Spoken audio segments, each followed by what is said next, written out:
Еве на днешния час е листното тесто, солено листно тесто, односно подгаче со урда. Обработката е като за круасаните, ама тестото бидејќи е солено.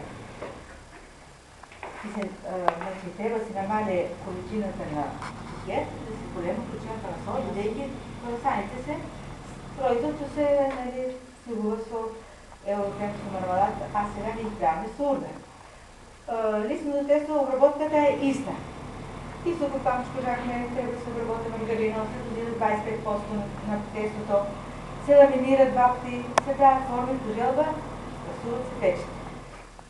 Другото да е се познато, тестото е измесено, одиме да го мереме колко е, за да се мереме колко банали треба да се додават. Ајде. И го поделяме на две. По-добро се ламинира и по-лесно се обликува.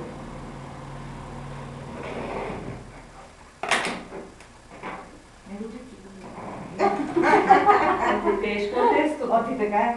Видела съм. Видела съм. Идете дорек. Ида ми дорек така. 2600 и 2200. А, да. 2200. Е, така. Ама то би така. Ай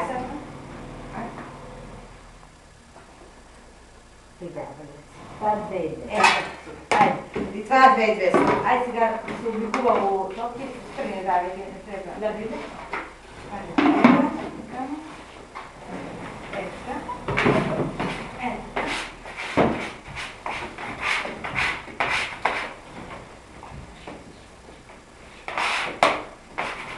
Може ли маргарина? Колко беше?